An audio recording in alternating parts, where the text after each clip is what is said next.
The squirting nickel is a classic practical joke.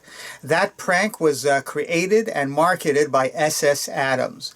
The S.S. Adams Company was later purchased by Ted Magusta of Martinka Magic.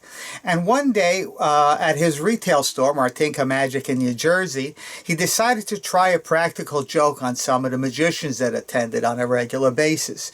He decided to make one of these. It is a squirting $50. What's interesting about this $50, it's never been used as a water squirter before.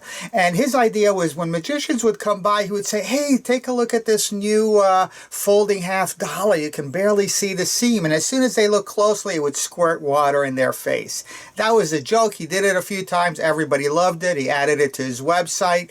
And sure enough, as soon as he did, it was knocked off by some Chinese companies, and they were really not well made. I'm going to show you the difference between the knockoffs and the original.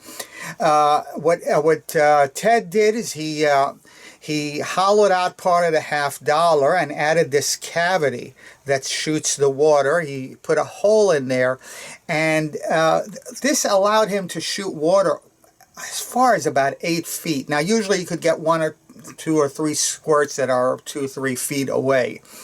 Now, this video is also going to serve as a tutorial for how to load and squirt with these squirts. So let's take a look at the loading action. All right, so the first thing you'll need is a glass of water or whatever liquid you decide to use, and one of these squirting $50. Now, like I said, these are hollowed. There's a precision action here. There's a hole right beneath the tail. At the bottom of the tail, you'll notice a tiny, tiny hole. The way you fill this with water is by completely immersing the coin inside the water. So it's 100% inside the water. And then you're going to squeeze that a bunch of times, 5 to 10 times. Because each time you squeeze it, what happens is it's letting out the air that's inside that cavity and replacing it with water. So the more times you do it, the better off you are. So once you're done, let's say after about 10 times, you obviously dry the coin so it's not dripping wet. And then the way you make this shoot out, now remember, one of the big problems in the knockoffs is the hole was dead center, which means the cavity could never empty out. What Ted did, and this required a lot of research and development, this is not just a simple prop, is the hole is near the bottom of the cavity. So when you squeeze this, the water will shoot out. Now, Ted measured it. The longest squirt he got was about 8 feet.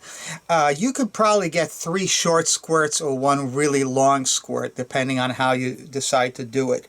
It's also very important, once it's completely loaded, how you hold it in order to get that length. Remember, gravity, as Harry Anderson used to say, gravity is not just a good idea, it's a law. And the law of gravity plays into this. If you hold the coin this way, the gravity is pulling the water down, so you're not going to get as much distance with it. So you need to hold it with the hole facing down. Obviously, if the hole is facing up, you're not going to be able to drain it. But as long as the tail is down, which is easy to remember with American $50, as long as the tail is pointing down, the hole is in the right position, and you're going to get the most distance.